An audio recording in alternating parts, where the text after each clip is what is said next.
9절 읽어봅니다. 시작.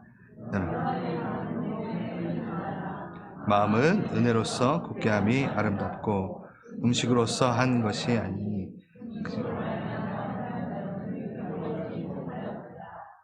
아멘. 우리 그 앞에 절은요, 형제 계속해서 사랑하라. 그리고 쭉 뭐랄까 명령이 쭉 나오다가 뭐죠? 어제나 오늘이라. 이제 기억나시는구나. 영원토록 우리 함께 하시는 예수 그리스도. 딱 이렇게 좀 정의를 내리고 조금 다시 시작하는 그런 느낌이 드는, 그쵸? 또 다른 교훈, 좀 너희가 좀 지켜나가야 돼 라는 말을 또 겉면의 말을 시작합니다. 9절 저희 읽었는데 이해 가시나요? 한번 쭉 보세요. 좀 어렵게 써있지만 아주 심플합니다. 공동체 안에 거짓 가르침을 주장하는 사람들이 있었던 거예요. 뭐죠? 먹는 음식을 통해서 어떤 의식이나 규례를 통해서 신앙을 온전케 할 수 있다. 그것이 영적 유익을 가져준다라는 거짓 가르침. 그러니까 이게 학자들은 새로운 이단 사상이 생겨났다라는 학자도 있고, 이게 유대인 그리스도인이니까 다시 유대교로 돌아가려고 하는 그 마음 가운데 있는 그 중에 어떻게 해요? 유대교의 음식 규례, 여전히 고수하면서 이거를 해야지 우리가 영적으로 유익을 얻어. 이거 먹고 이건 먹지 말고 이걸 해야지. 이런 가르침이 다시금 이 공동체 안에, 히브리서를 받은 공동체 안에 들어오기 시작합니다. 뭐 새로운 이단 사상이나 옛 율법을 다시 고수해야 된다라는 이야기나 전자나 후자나 다 잘못된 거죠. 그렇죠? 어떤 음식을 먹고 안 먹고 이런 것에 따라서 우리의 신앙은 온전케 될 수 없습니다. 왜냐하면 신앙은 방금 읽었던 것처럼 은혜 위에서 굳어지기 때문입니다. 십자가의 은혜 위에서 신앙은 온전케 되기 때문입니다. 근데 우리가 한번 돌아봐야 될 거는, 그렇다면 왜 이런 율법주의와 같은 신앙들이 계속 존재를 할까? 지금도 2000년 전 이야기지만 지금 교회 안에도 여전히 존재하는 이 율법주의 사상, 왜 그럴까요? 그걸 한번 우리가 돌아봐야 될 것 같습니다. 먼저 율법주의가 뭐냐 할 때 먼저 율법이라는 단어를 아주 짧게 좀 보고 가려고 합니다. 율법. 여러분, 율법하면 벌써 조금은 부정적인 느낌이 싹 들 때가 있어요. 근데 제가 여호와의 율법이니라 이러면 어떠세요? 또 되게 긍정해져요. 아니, 율법은 여호와의 율법을 얘기하는 거예요. 근데 율법만 들으면 좀 부정적 됐다가 여호와의 율법이니라 이러면, 제가 목소리를 바꿔서 그런가요? 여호와의 율법 하면 또 괜찮은 것 같아, 이렇게 돼요. 자, 여러분, 로마서에 보면요, 율법이 죄냐? 그렇지 않다. 우리 이거 많이 했잖아요, 그렇죠? 율법 자체는 죄가 아니다. 왜? 죄가 있기 전에, 율법이 있기 전에 죄가 벌써 있었다. 죄가 있고 그 다음에 율법이 생겨난 거예요. 그러니까 율법을 통해 죄를 짓는 거 아니라는 거예요. 이런 말을 우리 로마서 할 때 했었어요. 율법은 뭘 말하냐면 하나님의 기준을 말해요. 하나님을 자신을 보여주기 위해서 나는 이렇게 완벽하고 완전하고 의로운 자야. 근데 이거 율법을 보여주시면서 솔직히 하나님도 다 안 보여주셨어요. 그분은 정말 너무 높이, 너무 광대하게 계셔서 우리에게 표현하는 것은 제한된 거예요. 그 제한된 것 중에 율법이에요. 인간의 수준만큼만 절감되어 보여준 거. 자, 하나 더. 요 오해가 또 있습니다. 하나님은 율법을 다 지키면 내가 구원해 줄게. 행위로 구원을 얻는 법을 주신 분이고, 예수님은 믿음으로 구원을 얻는 법을 가르쳐 주신 분이고, 이렇게 따로 분리해서 생각하는 거. 아니, 우리 삼일체 하나님이 아니란 말입니까? 우리 하나님이 한 입 갖고 두 말 하시는 분입니까? 아니에요. 신약과 마찬가지로 구약 또한, 그러니까 구약에 나타난 하나님 또한 은혜로 구원을 한다는 것을 전제로 하고 계세요. 이것도 몇 번 얘기했어요. 출애굽을 통한 구원이 먼저 일어났어요. 값없이. 아무것도 안 했어요. 어떤 거룩한 행위도 안 했어요. 그냥 종되었던 거기에 있던 이스라엘 백성들은 어떻게 했죠? 출애굽하며 구원했어요. 그 다음에 걸어가다가 어디서? 시내산에서 나 거룩한 자를 따르는 백성은 내 자녀는 이런 모습이어야 돼 하고 법을 주시죠. 구원이 먼저고 그 다음에 하나님의 법을 주신 거예요. 은혜가 먼저고 그 다음 좀 나답게 살아봐 라고 주신 거예요. 하나님은 바로 이런 분이십니다. 구원의 사건이 먼저고 그 이후에 성민법, 거룩하게 사는 성스러운 삶을 사는 삶에 대해서 얘기하는 거죠. 한마디로 자, 행위, 율법을 지켜냄으로 구원을 이루는 것은 그 구원은 하나님의 것이 아니고 사람의 겁니다. 사람이 만들어낸 거죠. 이것이 바로 뭐라고요? 율법주의라 하는 겁니다. 율법주의는 하나님께서 명하신 게 아닙니다. 하나님의 컨셉이 아닙니다. 사람이 만들어낸 컨셉이에요. 뭐죠? 율법의 행위로 자신의 의로움을 증명해서 구원을 이룰 수 있다는 의식, 율법주의. 자, 그런데 이 율법주의, 제가 말했던 이 얘기는요, 율법주의의 한 면만을 말하고 있는 겁니다. 주로 바울 서신서에 나오는 바울이 말했던 내용들이 이런 부분들이 좀 잘 설명이 돼 있죠. 행위로 구원을 얻으려고 하는 그 모습들.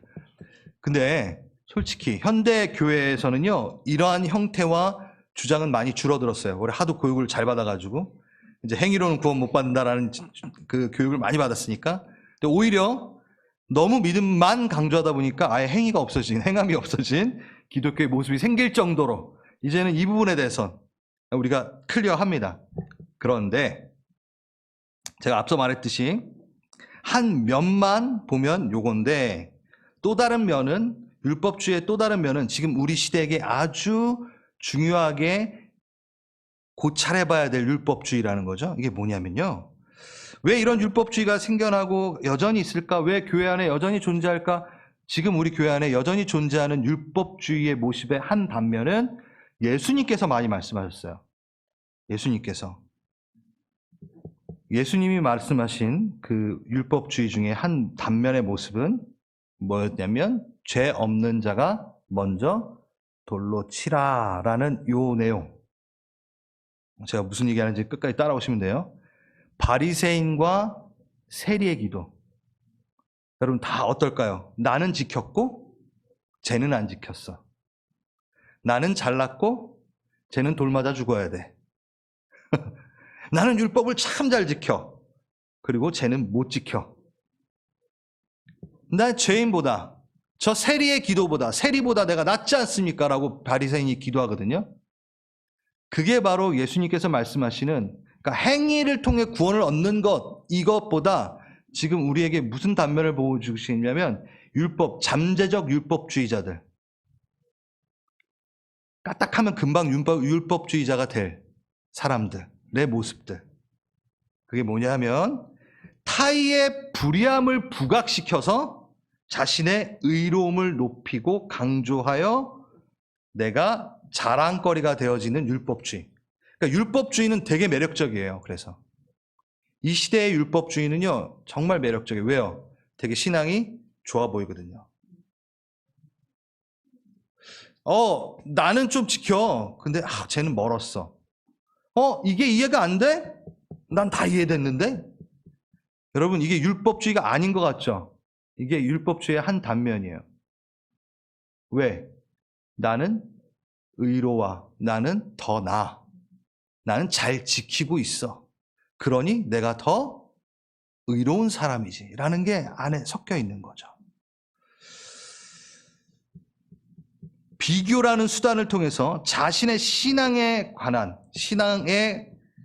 관한 것들을 자랑하는 그래서 교만한 마음이 있는 우리 솔직히 다 교만하거든요. 겸손한 존재는 아니에요 저희가. 그러니까 숨어 있는 거예요. 아주 매력적인 거예요. 특히 가르치는 자, 저 같은 사람 조심해야 되는 거. 제일 조심해야 돼요 솔직히. 그리고 신앙생활 오래 한 사람. 잠재적 율법주의자들입니다. 승호야. 그리고 여러분 이들의 특징은요, 나는 10개를 했고 저 사람은 5밖에 안 했어. 차별성을 두면서 상대적 비교를 통해 안심을, 나는 좀 더 자격이 있지라는 거를 계속 확인해요. 그러니까 큰 특징이 뭐죠? 판단을 잘합니다. 지금 제가 아까 말씀드렸던 예수님께서 먼저 돌을 치라. 바리새인의 기도 다 뭐 했나요? 다 판단을 해요. 판단. 스스로 판단합니다. 판단을 쉬지 않아요. 그래서 돌을 너무 쉽게 들어요. 그리고 말씀의 검을, 양날검을 자꾸 남에게 들이댑니다. 양날검인데 자기는 안 돼요. 내 쪽에 날은 묻어 있어요. 저쪽 치는 것만 예리해요. 그래서 자, 근데 정말 주님 앞에서 이 말이 통할까요? 안 통할까요? 안 통하죠, 당연히. 이겁니다. 한 예를 들어서, 예가 아니죠. 예. 성경에도 나와 있죠. 옷을 입고 있어요. 두 명이 옷을 입고 있어요. 어떤 이는 너무 다 상해버렸어요. 그 옷이 심하게 찢어진 옷을 입고 있습니다. 완전히 찢어진 옷을 입고 있고 너무 더럽고, 근데 어떤 이는 비교적 덜 헤어진, 비교적 덜 상해진 옷을 입고 있어요. 주님이 그들에게 오셨어요. 주님께서 그 옷 벗고 나의 옷, 값없이 의의 옷을 입으라. 아무 흠도 없는 내 의의 옷을 입으라 하고 그 의의 옷을 입혔어요. 이제 자신의 옷 벗어지고 이제 주님의 의의 옷을 입습니다. 그것만으로 뭐죠? 감격이죠. 은혜죠. 너무 감사하죠. 근데 그의 의의 옷을 입고 나서 내가 이전에 입었던 옷을 이렇게 봅니다. 그러면서 저 사람이 입었던 옷보다 내가 입었었던 옷이 더 깨끗한데? 라고 계속 얘기하는 사람인 거예요. 자, 다 똑같이 이제 의의 옷을 입었어요. 우리는 예수 그리스도 안에서 다 의의 옷을 입었어요. 값없이 그 은혜, 십자가로 인하여 그 의의 옷을 입었어요. 그리고 그의 옷 다 입고 났는데 저기 쓰레기통, 아니 이제 보이지도 않는, 예전에 내가 너보다 조금 더 덜 상한 옷을 입었었지? 계속 이러고 다니는 거예요. 참 우둔해 보이는 거고, 참 불쌍해 보이는 거죠. 그게 바로 율법주의자들이 계속해서 범하는 죄입니다. 여러분, 제가 이렇게 말하면 뭐 율법주의 그렇구나. 여러분, 예수님께서 제일 많이 혼낸 성경에서 혼난 사람들이 누구죠? 이 율법주의자들. 율법으로 행위로 구원을 얻는 자들이라는 게 아니에요. 여러분, 이게 좀 신학적인 건데, 저기 벌써 유대인들은요, 자기들은 다 구원받을 사람들이에요. 자기는 선택된 민족이에요. 그러니까 이방인들이 가는 거지, 지옥은. 우리는, 유대인들은 태어나면은 다 하늘나라, 하늘 백성이라고 얘기를 해요. 거기 안에서 이제 율법을 통하여 더 나은 삶을 얻는다라는 개념을 갖고 있는 거지, 그들이. 이해되시겠어요? 네. 그러니까 그들이 갖고 있었던 진짜 예수님이 진짜 혼내신 율법주의는 율법의 행위로 구원을 얻는다고 해서 혼내는 그런 것이 아니라 뭘 많이 혼내셨다고요? 이게 답이 탁 안 나와요. 이제 한마디로 안 나오죠, 당연히. 뭘 혼내셨냐면 자기의 의를 통하여 자기의 그 의를 뽐내기 위하여 타인과 비교하는 율법주의, 그거를 많이 혼내신 거예요. 우리에게도 적용되는 거죠. 네, 이 부분을 요 얘기로 끝내면 참 좋을 것 같아요. 로랑베그라는 사회 심리학 교수가 1000명의 일반인입니다. 일반인을 대상으로 설문조사를 했습니다. 죽어서 천국에 갈 것 같은 유명인. 물어봤어요. 마더 테레사가 79%, 마이클 조던이 65%, 다이애나, 왜 마이클 조던이 왜 나오는지 저도 모르겠어요. 다이애나 왕세자비 60%. 그런데 자기는 87%. 그러니까 자기는 천국 갈 것 같아 라고 말한 사람이 87%. 그런데 마더 테레사가 79%예요. 지금 제일 높아요, 자기가. 마더 테레사처럼 헌신적인 사람보다 나는 괜찮다라는 무의식이 우리 안에 있대요. 나는 평균 이상일 거라는 착각, 나는 평균 이상이어서 천국은 갈 거야라는 착각, 자신은 다른 이들보다 도덕적이고 편견이 적으며 공정하다고 생각하고 살아가는 우리들, 인간들. 이걸 좀 접목해보면 그리스도인들도 신앙의 문제에, 구원의 문제에 관해서 상당히 자기 중심적이라는 거죠. 자기 해석이 있고 자기에게 유리한 대로 평가하는 성향이 상당히 크다라는 겁니다. 인간 자체가. 그러니까 난 쟤보다 충분히 자격 있어가 몸에 배어 있는 자들인 거죠. 죄인인 거죠.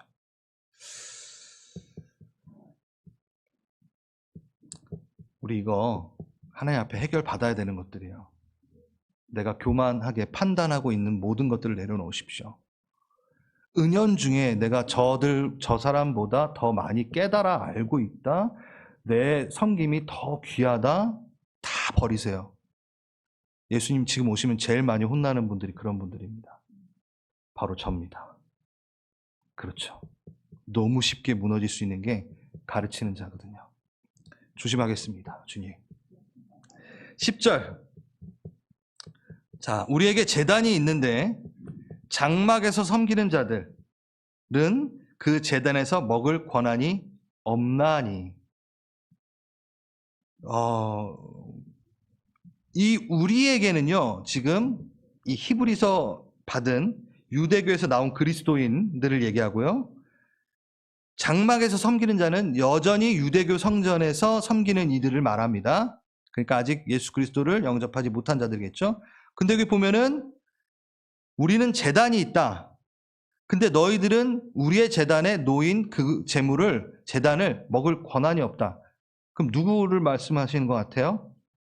예수 그리스도를 말하는 것 같죠? 그쵸?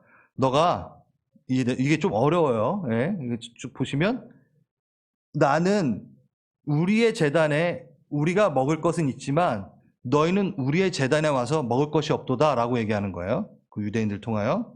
왜냐하면 11절, 이는 죄를 위한 짐승의 피는 대제사장이 가지고 성소에 들어가고 육체는 영문 밖에서 불사름이라.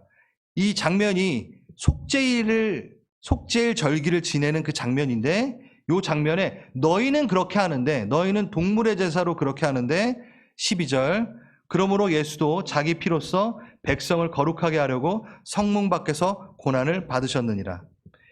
우리는 예수가 우리의 제단에 놓인 제물 어린 양이시기 때문에 너희는 우리의 제단에 와서 참여할 수 없어. 예수 그리스도를 믿지 않는 한 너희는 여전히 동물의 피로 제물 삼아 제사를 드리고 있기 때문이야 라고. 그러니까 우리가 더 대조하면서 우월한 거야. 예수 그리스도가 더 우월한, 더 뛰어난 제물 되시는 완전한 영단번에 영원토록 한 번에 끝내신 십자가의 사역, 그것으로 우리는 제단을 누리고 있어. 제단 막 이렇게 나오니까 좀 어려운데 우리는 예수의 은혜로 살아가 이거예요. 그냥 십자가의 은혜로 살아가. 근데 너희가 참여를 지금 못해. 왜? 예수의 십자가를 믿지 않으니까. 이 얘기예요. 제가 방금 말했듯이 이 이야기는 레위기 16장에 나오는 속죄일의 장면입니다. 옛 언약에 머물러 있는 그들, 그리고 우리는 예수 그리스도의 피로 참여하는 그 하나님의 식탁에, 하나님의 만찬에 참여할 수 있는 이 부분이 요한복음에 나와요. 요한복음 6장 51절, 나는 하늘에서 내려온 살아있는 떡이니 사람이 이 떡을 먹으면 영생하리라. 스스로 예수님께서 나를 먹으라 라고 얘기하죠. 그래서 초대 기독교 때는 기독교인들이 식인 종교라고 오해를 받기도 했다라는 게 이 부분이겠죠. 근데 이거는 영적인 이야기겠죠. 뭐죠? 연합을 얘기합니다. 예수 그리스도를 우리가 먹는 것, 연합하는 것. 그렇다면 제단에 먹을 권한을 가지려면 이제 어떻게 해야 되느냐가 뒤에 구절에 나와요. 자, 우리는 예수 그리스도를 떡을 취하며 연합할 수 있는 존재인데, 이제 너희들도 만약에 우리의 제단에 와서 이방인들, 우리도 이방인들, 믿지 않은 자들, 너희도 와서 예수 그리스도를와 연합하려면 어떻게 해야 되냐? 13절, 12절, 방금 그리스도 예수 자기 피로써 백성을 거룩하게 하려고 성문 밖에서 고난을 받으셨느니라. 13절에 뭐라고 되어 있죠? 그런즉 우리도 그의 치욕을 짊어지고 영문 밖으로 그에게 나아가자. 어디로 가자? 영문 밖으로 나와야지 너희가 그 제단에 참여할 수 있어. 이 얘기하는 거예요. 안 어렵죠? 괜찮죠? 영문 밖으로 나와야지만이 너희가 예수 그리스도의 떡을 취할 수 있어. 영문 밖에서 그가 죽으셨기 때문에. 뭐죠? 십자가 사건을 얘기하는 거예요. 영문 밖, 성문 밖에서 예수님이 돌아가셨기 때문에. 자, 요 얘기를 좀 하겠습니다. 당연히 그렇다면 우리도 성문 밖으로 나아가 예수님과 연합을 이뤄야겠죠? 그쵸? 어디? 영문 밖에 갈보리 언덕에서. 주님이 고난 받으셨듯 우리도 나아가 그 고난을 짊어지고 같이 그 연합에 참여해야 된다라는 되게 유명한 구절이에요. 갈보리 산 위에 십자가 섰으니 주가 고난을 당한 표라. 이 찬송가가 이 구절 그대로 나온 거죠. 여러분, 우리 갈보리 채플이잖아요. 그렇죠? 이 갈보리가 라틴어에서 나온 거예요. 칼바리아라는 라틴어. 이게 무슨 뜻인지 아시나요? 아시는 분들 있는데, 해골이에요. 해골. 골고다 언덕이라고도 얘기하죠. 이건 아람어로 한 거예요. 똑같은 거예요. 갈보리 언덕은 어디고 골고다 언덕은 어디고 이러시면 안 돼요. 똑같은 거예요. 네. 하나는 라틴어, 하나는 아람어. 아람어 골고다는 해골의 장소라고 이야기합니다. 이곳 지형이 해골 모양과 유사하여 붙여진 이름이다라고도 말하기도 하고, 그곳에는 그 사형과 그러한 제도를 죽기 때문에 시체의 해골들이 많았기 때문에 붙여진 이름이다라고도 추측하고 있습니다. 사진 보여주실래요? 어때요? 자, 왼쪽에 있는 게 잘 보이시나 모르겠네. 왼쪽에 있는 게 19세기 말에 발견됐을 때의 그 골고다, 우리 갈보리 언덕이에요. 저기 왼쪽에 보면은 여기 입 보이세요? 해골 모양? 좀 평면적으로 생겼죠? 근데 여러분, 이게 진짜 사진으로 보면 정말 그렇게 보여요. 저기 오른쪽 건 더 해골처럼 보이죠? 네. 이게 지금 요즘에 가면 이게 있는 똑같은 언덕인데, 갑시다. 우리 한번 가봅시다. 아무튼 뭐. 네. 저는 한 3번 갔는데요. 너무 좋아요. 그게 좋다는 게 아니라 아무튼. 자, 됐어요. 네. 제가 이걸 보여드리는 이유가 있습니다. 자, 성전, 이들이 지금, 이스라엘 백성들이 지금 여기 히브리서를 받은 이 사람들의 시대적, 문화적 배경 안에, 이들의 마음 안에 뭐가 있냐면요. 성전 안은 거룩한 곳이에요. 성문 안은 성전이 있기 때문에, 언약궤가 있기 때문에, 거기는 거룩한 곳, 성문 밖은 그럼 뭐 어떤 곳? 부정한 곳, 불결한 곳. 그래서 제사 후에, 방금 우리 읽었던 것 중에 제사를 드리고 양을 어디다, 성문 밖에다가 태워버려. 시체를 밖에서 태워. 부정한 곳에다. 범죄자들이 채용할 때도 성 안에서는 절대 채용 안 해요. 어떻게 하죠? 성문 밖에서 돌로 쳐 죽이다. 다 그 내용이에요. 십자가 그 사형은 어디서? 성문 밖에서 사형.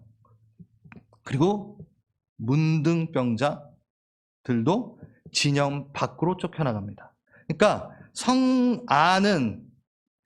영문 안은 거룩하고 영문 밖은 부정한 곳이라는 게 이들에게 정확하게 있는 컨셉이에요. 근데 지금 어디로 가자? 예수 따라! 어디? 영문 밖으로. 갈보리, 해골로 가자! 해골교회 여러분. 우리 갈보리 채플이잖아요. 해골 예배당으로 가자. 이거예요. 근데 여러분 잘 생각해 보세요. 이제 하나님의 임재가 성 안에 있었기 때문에 거룩한 거죠. 그럼 만약에 하나님의 임재가 성문 밖으로 나가면 어디가 거룩한 곳인가요? 성문 밖이 거룩한 거죠. 어떤 거기에 화려함, 예식, 그것이 거룩하게 하지 않습니다. 우리 아무리 멋진 예배를 드리고, 아무리 멋진 찬양을 드리고, 아무리 멋들어지게 옷 입고 예배를 드린다 한들 하나님의 임재 없으면 거기가 해골이죠. 그래서 우리가 이름은 해골, 해골 채플이지만 어디가 하나님의 임재가 영문 밖에 있잖아요. 우리는 그를 따라가는 거예요. 그 자리가 진짜 생명의 자리구나. 이제 하나님의 시선은 예수 그리스도의 십자가에 고정되어 있기 때문에 독생자 아들이 나갔으니 이제 성문 안은 하나님은 안 봐요. 하나님의 아들이 영문 밖에서 죽었으니 하나님의 시선은 이제 거룩한 것, 하나님의 임재는 그 해골의 동산에 있는 거죠. 그럼 거기가 어떻게 되나요? 생명을 꽃피우는 곳이 됩니다. 거룩한 곳이 되고 생명이 있는 곳이 되고 하나님의 임재가 있는 곳이 됩니다. 이제 부정의 언덕이 아니라 죽음의 언덕이 아니라 생명의 언덕으로 바뀐 겁니다. 그래서 우리가 갈보리 채플입니다. 생명의 언덕에 죽음을 이기시는 하나님의 임재가 있는. 자, 그러면 우리가 이걸 좀 적용을 할 때가 됐죠. 13절. 그런즉 우리도 그의 치욕을 짊어지고 영문 밖으로 그에게 나아가자. 예수님 나갔잖아. 예수님 나갔으면 우리 따라 나가야지. 아, 여기가 좋다고 여기가 좋사오니 머무르면 안 되죠. 영문 밖, 예수 그리스도의 십자가 고난의 장소를 말하고 있습니다. 치욕의 장소입니다. 여기 저는 오늘 치욕이라는 단어에 한번 좀 집중을 해봤어요. 그의 치욕을 짊어지고 오네이 디스모스. 여기에 이제 다의어가 돼 있잖아요. 그렇죠? 그래서 치욕, 이 뜻은요 멸시, 이 헬라어는요 모욕, 조롱, 비난, 수모. 안 좋은 건 다 여기다 쓰는 거예요. 이 단어예요. 치욕, 멸시, 모욕, 조롱, 비난, 수모. 자, 이거를 짊어지고 예수님이 나가셨대요. 잘 생각해 보세요. 예수님이 죄만 지신 게 아니라, 우리의 죄만 짊어지신 게 아니라 우리의 뭘 짊어지고 가신 거라고요? 우리의 치욕, 멸시, 모욕, 조롱, 비난, 수모를 다 짊어지신 거예요. 예수님은 이런 대우 받으실 분 아니잖아요. 예수님이 치욕을 받으실 분 아니잖아요. 그럴 이유가 없는 분이시잖아요. 근데 12절, 우리를 거룩하게 하시려고 대신 짊어지셨습니다. 그 위대하시고 흠없은 분이, 그 고결한 분이 조롱을 받으세요. 치욕을 받으세요. 그게 누구 치욕? 내 치욕. 내가 받은 조롱을 그가 담당하신 거예요. 갈보리 언덕 가는 그 길에 수많은 인파가 치욕, 멸시, 예수를 향해 막 손가락질합니다. 근데 오히려 그런데 예수님은 그들이 받았던, 그들이 받고 있는, 그리고 그들이 받게 될 치욕, 멸시를 대신 감당하시러 언덕 올라가시는 거예요. 나의 자녀들은 원래 이런 취급받는 자녀들이 아니야. 잘 들어. 내 자녀들아, 내가 그거 다 가져갈게. 원래 너네 거 아니니까 내가 그거 가져가서 십자가에서 해결할게. 내 자녀야, 너희가 이 땅에서 치욕받고 있니? 수모를 겪어봤니? 무시를 겪어봤니? 근데 넌 원래 그런 애들 아니잖아. 넌 그런 취급을 받을 필요가 없어. 내 자녀이기 때문에. 여러분, 이민생활 하시면서 어느 때보다도 모욕감을 많이 받을 때가 많잖아요. 전 여전히 그렇습니다. 조롱, 비난, 수모. 별로 받고 싶지 않지만 우리 이 땅 살아가면서 이러한 경험을 갖습니다. 그럴 때마다 주님이 뭐라 그러신다고요? 그거 내가 짊어질게. 내가 영문 밖에서 그거 해결할게. 내가 해결할 테니 나 따라올래? 그러니 영문 안에 있지 말고 나 따라와 성문 밖으로 나오라. 자, 이것을 깨달은 사람은 어떤 사람들이냐면 예수님 그 존재 자체가 동기가 되어 또 따라가는 사람들. 모세. 우리 히브리서 벌써 읽었습니다. 그리스도를 위하여 받는 수모를 애굽의 모든 보화보다 더 큰 재물로 여겼으니 상 주심을 바라봄이니라. 제자들도 사도행전 5장 41절 사도들은 그 이름을 위하여, 예수 그리스도의 이름을 위하여 능욕받는 일에 합당한 자로 여기심을 기뻐하면서, 내가 예수님 때문에 능욕받는 게 진짜 기쁨이도다 하면서 공의 앞을 떠난 거야. 여러분, 누군가 당신을 멸시했다면, 여러분들을 멸시했다면, 예?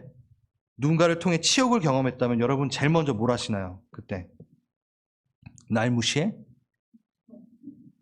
들이받아야죠.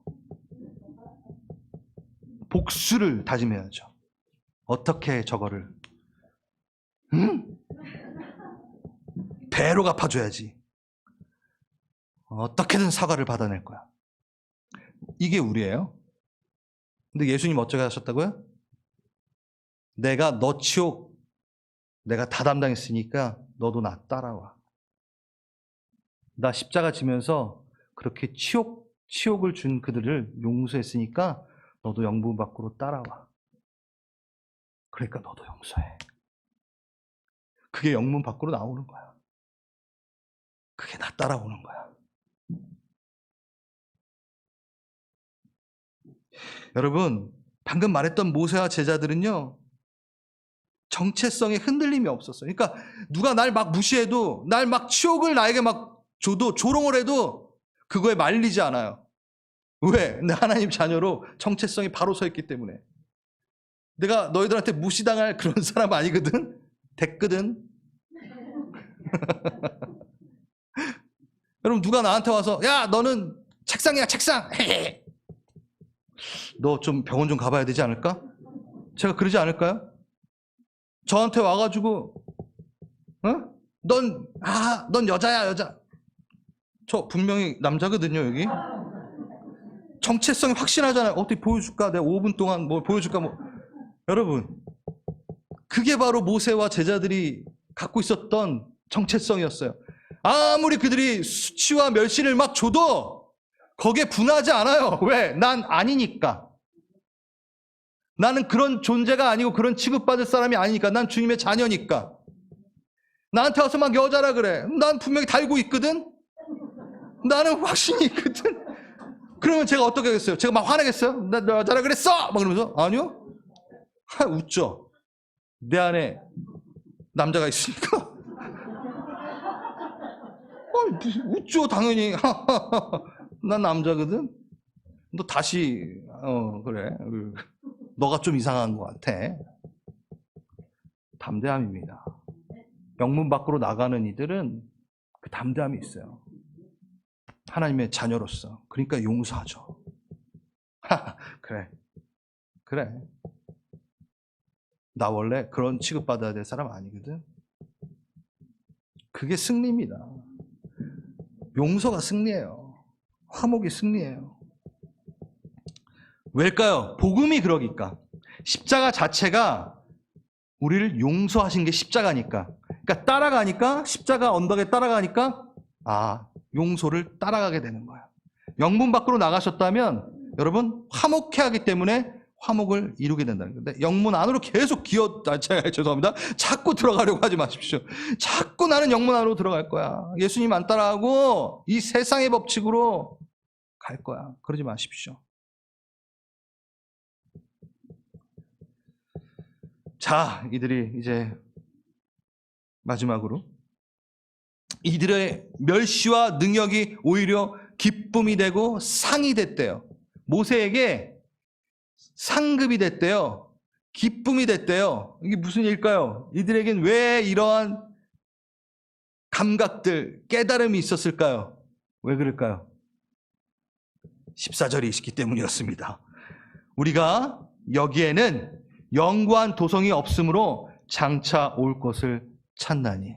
그러니까 영원한 나라에 대한, 내가 영원한 존재와 함께한다는 것에 대한 정확한 확신이 있었던 거예요. 예수와 함께 있으니 내가 너무너무 든든한 거예요. 그러니까 그런 거에 흔들리지 않는 거예요. 그 치욕에 흔들리지 않는 거예요. 영구한 하늘 도성. 여러분 지금 그 영문 안은 너무 일시적인 도성이에요. 금방 무너질 도성이에요. 근데 영문 밖은 바로 예수 그리스도가 계시니까 뭐가 되죠? 영원한 도성이 돼버린 거예요. 예수님이 거기 계시니까. 여러분 천국이 천국 되는 이유는 먹을 게 많아서 아픈 게 없어서 예수님이 계시니까. 예수님 존재가 바로 천국이잖아요. 그가 경영하는 곳은 천국이 됩니다. 예수가 하나님이 뜻을 펼치고 예수님의 뜻이 있고 예수님의 길이 있는 그곳은 영원한 도성이요 하나님의 도성입니다. 하나님의 나라입니다. 이미 그래서 임하였습니다. 그렇죠? 아멘. 하나님의 나라는 이미 임하였습니다. 하지만 우리가 보기에 완전함은 보지 못했어요. 우리는 곧 완전함을 보는 완전한 영원한 도성을 또 보게 될 거예요. 지금은 맛배기만 보는 거죠. 진짜. 네.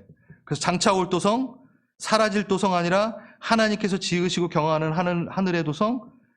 히브리서 11장에 벌써 읽었어요. 더 나은 본향을 사모하니 곧 하늘에 있는 것이라 하나님이 그들을 위하여 한 성을 예비하셨느니라. 이거예요. 이미 있는 우리 하나님의 나라를 이곳에서도 누리지만 또 준비되고 있는 완전한 하늘이 있다는 거죠. 그걸 안 거예요. 이 땅에서 살면서도 겁 없어요. 정체성이 바로 섰어요. 왜냐 하나님의 뜻이 내 안에 있으니까. 그런데 또 바라보고 또 기뻐했던 거는 또 용서할 수 있고 또 흠목할 수 있고 충분히 영문 밖으로 나아가서 하나님과 함께 그 치욕을 같이 받아도 전혀 문제가 없어지는 것은 하늘의 도성이 있기 때문이었다라고 얘기하는 거죠.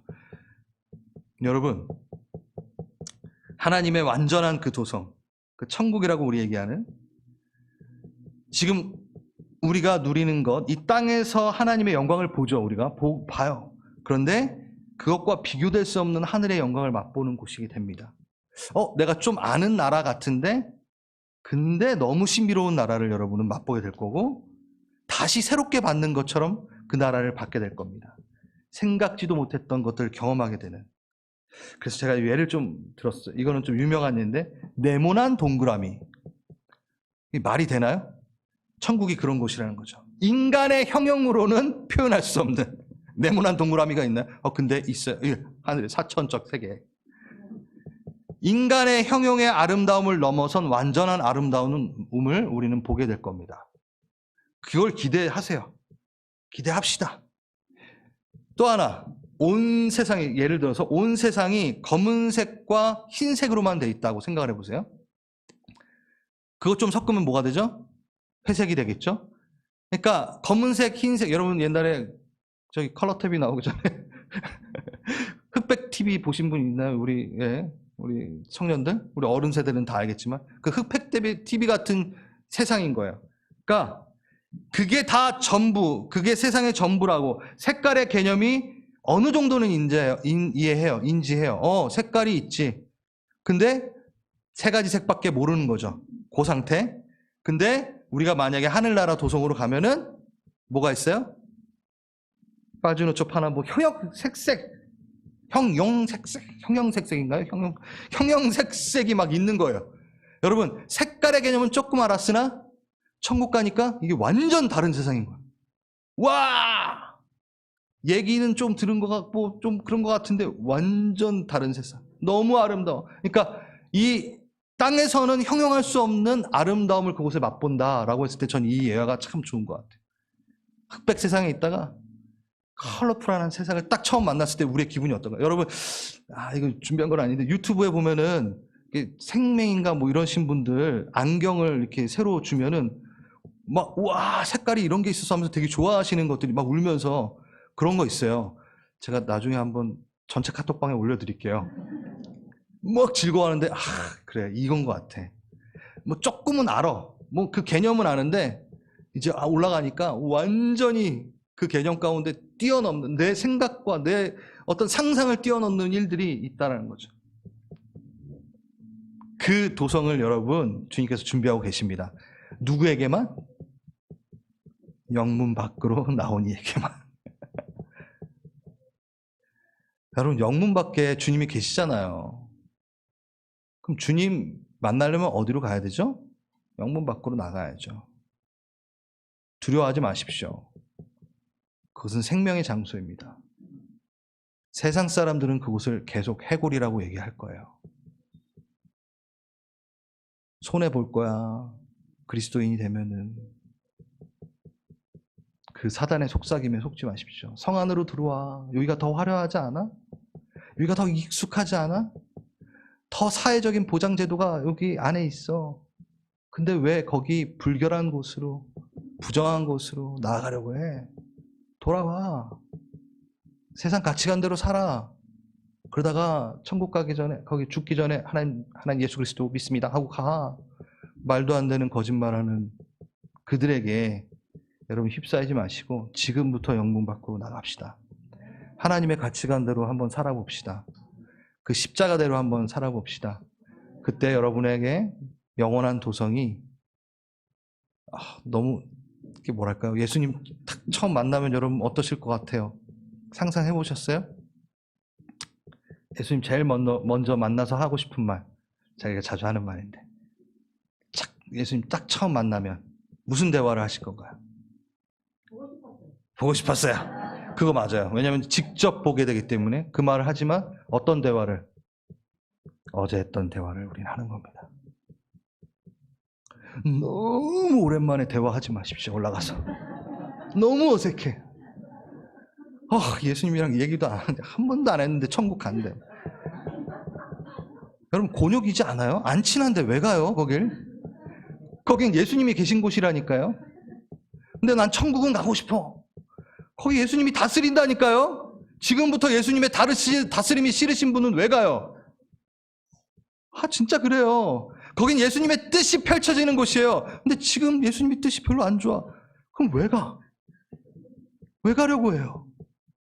아주 명확합니다.